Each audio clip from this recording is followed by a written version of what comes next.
but termites who eat into the institution from the roots and cause the institutions to crumble. Only brave leaders accept people around themselves who will stand up on their spine and say, your thought process is flawed. Drawing the line is something that, as I said to you, that whenever you are engaging in any activity, you must know your limitations.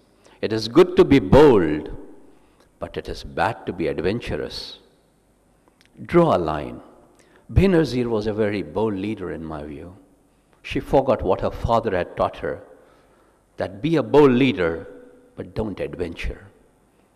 Going through the sunroof of the car was an adventure, not boldness. She succumbed to the heat of the moment. One must learn to walk the ropes, and usually the ropes are very tight in an organization. Keep the balance in the institution, create fine balances between various units, and be seen to be that element and be that focus in the institution that creates harmony between units, harmony between divisions. And that you do by engaging yourself with people. And always remember, as they say, ladies and gentlemen, that the show must never end. I would like to conclude my presentation by quoting to you what Peter Drucker said. And since this is an important quote and I don't want to miss on any significant word, I would like to read this out to you. Because this is an HR summit and a leadership summit. In a few hundred years, when the history of our time is written from a long-term perspective, I think it very probable that the most important event those historians will remember is not technology, not the internet, not the e-commerce, but the unprecedented change in human condition. For the first time, and I mean that literally, substantial and growing number of people have choices. For the first time, people have had to manage themselves, and we are totally unprepared for it. Ladies and gentlemen, the preparation that requires for leaders and for nations is best answered in this anecdote when Einstein was asked, what is the best time to educate a child? And he said, 100 years before he is born. Thank you very much.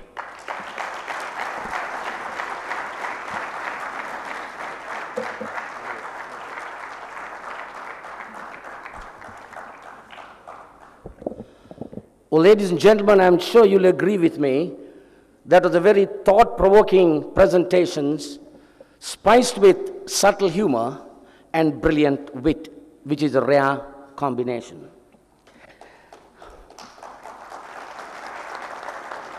Mr. Ashish, thank you very much. The applause itself is a reflection of their feelings. It was a very polished presentation. Just before he came up to this podium, he came up to me and said, "Excuse me, doctor, how do I pronounce your name?" Now, in engaging people, people like to be addressed by names, and they're very, very finicky about if the name is not pronounced properly. That also shows the quality of a good leader, where humility is the hallmark of great people. He made a positive view about the current situation arising out of the economic situation that I mentioned in my opening. And he gave positive encouragement saying, if there is proper management, we will definitely come out of this dismal situation. For that optimism, please give him a special round of applause.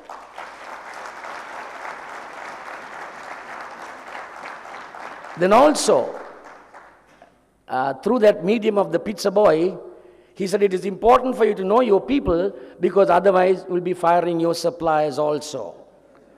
In my 44-year career in marketing and management, with even 18 years in 2 multinationals, I only had the occasion to fire once. But to this day, Mr. Aziz, it hurts me because firing is the easiest thing to do. And when you fire a person, what is the answer? That means the manager has failed to resurrect him.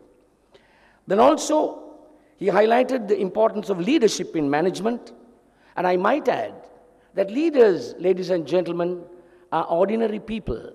Leaders are ordinary people, but they are people who do extraordinary things through effective management. He also gave a very interesting point, which I heard for the first time, and it was something like a paradox, Mr. Aziz, about intelligent laziness. Now, if you listen very carefully and take note of that, what it implies is study your people when they are in action, which is something we do not do in the day-to-day operations. He gave an excellent example about the flight of the birds in V formation. Research has shown they fly thousands and thousands of kilometers, and by flying in that particular form, their efficiencies are increased by 71%. That's the power of teamwork. Then also he mentioned that by giving the leadership to others, you don't have to hang around or take the leadership position all the time. By giving a team member to lead, he also can take a rest and look at things from a different perspective.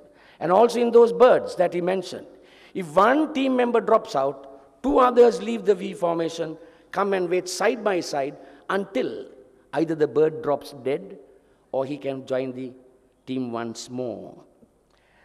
He quoted Peter Drucker and gave a very important lesson to all of us, the need to be prepared. Lack of preparedness can cause chaos and calamities. Drucker, a Polish guy, has written 9 books on the practice of management and the theories. I strongly commend that young managers read Drucker and go through profound thoughts like this. It will help you in terms of your own productivity.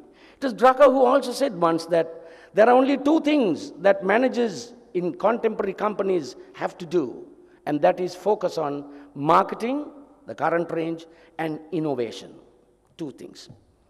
Talking about the pizza boy, that happened because the manager or the CEO did not bother to find out who this boy is. A similar thing happened to a surgeon who didn't have enough time with his patients. Anybody who comes to him, he doesn't even want to talk to him. Before the man could even say what is wrong with him, he says, take off your clothes and go to the examination room. Just take off your clothes and go. Whoever comes, take off your clothes and go to the examination room. Because you don't argue with doctors, specialists, because they might give you the right injection at the wrong time. So you just follow. Just follow. So there was this man who came rushing and said, Doctor, I have, take off your clothes and go to that room. So this poor guy went and sat there. And when he was there were about 10 or 15 others decked in their birthday suits, seated there, all waiting to be examined. Then the man who came last saw another man with a parcel on his knees. And then this man who came last told the man with the parcel, I said, see man, what this doctor is doing to us. I had a mild headache. I wanted to borrow some paracetamol. And he's now, I can't go to office, I'll be late. Then the other man said, I say, at least you have got a headache. But look at my position.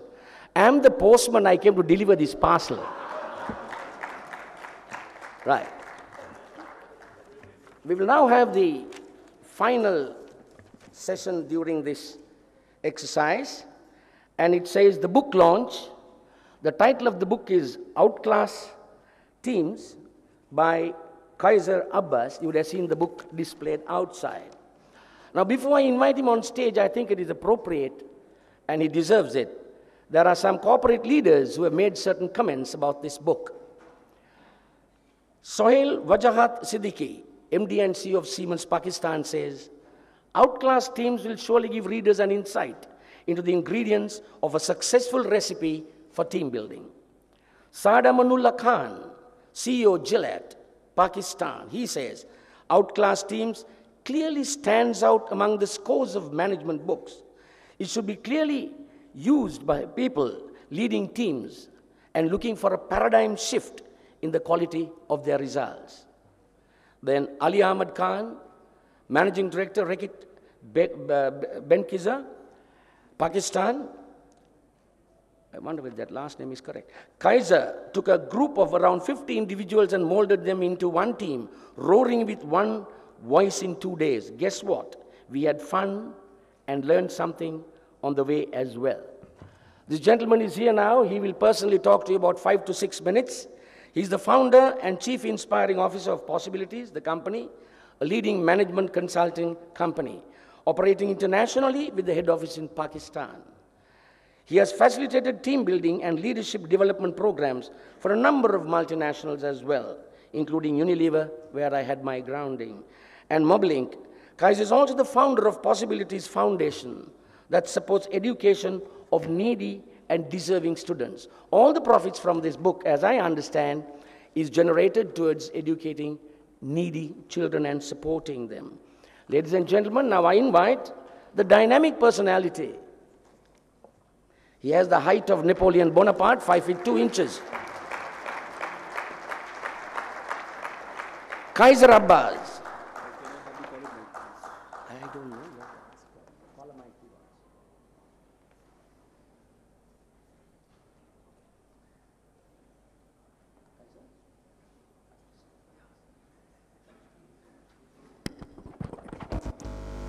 Bismillahirrahmanirrahim. Dear HR associates, Assalamu alaikum. And how do you feel right now? How many of you feel excited? The one who is more excited, I will be presenting the complimentary copy of Outlast Teams. So who is excited? Yeah, I think the gentleman over here. Can you please come over? Do I have the copy over? Thank you so much. Say, I'm excited. I'm excited. Oh, thank you. Thank you. Great. Thank you. Thank you. Thank you so much. I feel extremely excited, but challenged at the same time. The excitement is that I got the opportunity to interact with you, and my challenge is that the lunch is desperately waiting for all of us. There is another challenge, and the challenge is that it is very difficult for me to just speak about teamwork and team building. And the reason is simple. I'm basically an experiential guy. And I believe that the teamwork and the team building is not about lectures, it's not about presentations, it's not about speeches. It is about experiencing. It's about getting out of your own self and being able to connect with your fellow team members. So what I'm going to do is that I'm going to create an opportunity for all of us where we all can become one team for at least one specific moment, and we experience the power of oneness. So please, I'll request all of you stand up for a moment. Thank you. Please stand up for a moment. Thank you so much. And I'm going to utilize my all-time favorite good morning exercise. No, you will protest, Kaisar, come on. This is lunch time, and you're going to use your good morning exercise. But friends, let me clarify. This good morning thing is not about any specific time of the day. Good morning is basically about waking up. Good morning is about feeling the energy. Good morning is about having a sense of revitalization. And good morning is about embracing new possibilities. So when I say good morning, you don't have to give me that boring, dull response, good morning. You're going to say in a rhythmic, thank you.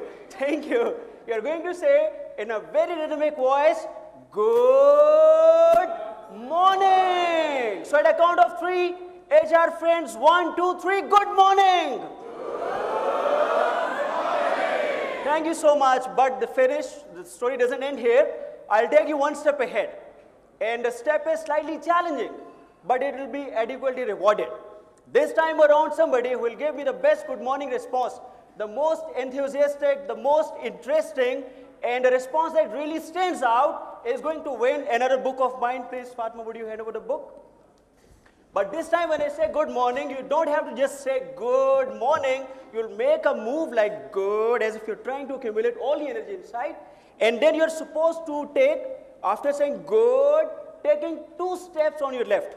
And now some people forget what is left and what is right. So you have to remember, good, taking 2 steps on your left, morning. And the best response is going to get the complimentary copy of Outlast Teams worth 1,925 rupees. Friends, at a count of 3. 1, 2.